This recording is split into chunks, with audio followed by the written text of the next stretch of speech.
एक समय की बात है जब युद्ध शुरू भी नहीं हुआ था, जब धर्म और अधर्म की रेखाएं अभी पूरी तरह खिंची नहीं थी।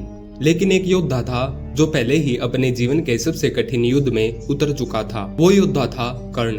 कर्ण जो न तो राजवंश से था, न ही कोई राजमहल उसकी प्रतीक्षा कर रहा था, लेकिन उसके पास था पराक्रम, अद्भुत धनुर्विद्या, अडिग संकल्प और सबसे ऊपर उसका कवच और कुंडल, जो जन्म से ही उसके शरीर का हिस्सा थे। वही कवच कुंडल जो उसे अजय बनाते थे, वही कवच कुंडल जो उसके जीवन की सबसे बड़ी सुरक्षा थे, और वही कवच कुंडल जो एक दिन उसके सबसे बड़े बलिदान का कारण बने। कहानी शुरू होती है तब जब देवराज इंद्र को भय होता है यदि कर्ण युद्ध भूमि में अपने कवच कुंडल के साथ उतरा तो अर्जुन भी उसके सामने टिक नहीं पाएगा और धर्म के नाम पर लड़ा जाने वाला युद्ध अधर्म की गोद में चला जाएगा। इंद्र जानते थे कि कर्ण को सीधे युद्ध में हराना संभव नहीं है, इसलिए वे छल का सहारा लेते हैं। वे एक ब्राह्मण का वेश धर कर कर्ण के सामने आते हैं और दान मांगते हैं। हे वीर, मुझे तुम्हारा कवच और कुंडल चाहिए। जरा सोचिए, जो चीज तुम्हारे शरीर का हिस्सा हो, जो तुम्हें जन्म से मिली हो, जिसे खोना मतलब अपनी जान को दांव पर लगाना हो, अगर कोई वही चीज मांग ले तो क्या तुम दोगे? पर कर्ण कोई सामान्य मनुष्य नहीं था, वो दानवीर कर्ण था। वो उस परंपरा का रक्षक था जिसमें दान मांगने वाले को कभी खाली हाथ नहीं लौटाया जाता। उसे पता था ये कोई साधारण ब्राह्मण नहीं है, ये स्वयं इंद्र हैं। उसे पता था ये दान उसके लिए मृत्यु समान है। उसे पता था एक बार कवच कुंडल निकल गए तो वह अर्जुन के सामने टिक नहीं पाएगा। उसे यह भी पता था ये महादान उसका भविष्य बदल देगा। फिर भी उसने कहा, राजा वही है जो अपने वचन पर अडिग रहे, वीर वही है जो धर्म का पालन करे, चाहे परिणाम कुछ भी हो। और उसने चाकू से अपना कवच काटा, उसने अपने कान से कुंडल निकाले, रक्त बहा, शरीर टूटा, पीड़ा हुई, लेकिन धर्म नहीं टूटा।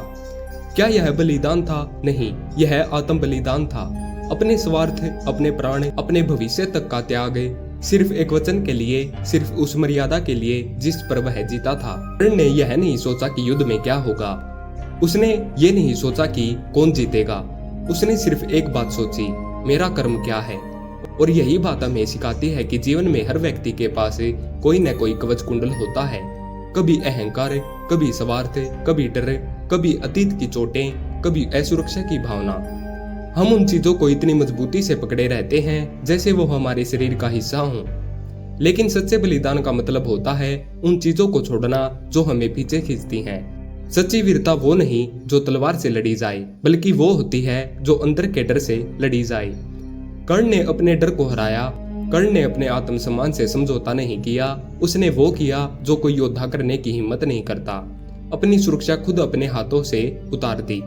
यही कारण है कि आज भी जब त्याग की बात होती है, जब बलिदान की मिसाल दी जाती है, जब आत्मसम्मान और धर्म की बात होती है, तो अर्जुन से पहले कर्ण का नाम आता है। जितना ही सब कुछ नहीं होता, कभी कभी हारते हुए भी कोई अमर हो जाता है, और कर्ण भी अमर हो गया।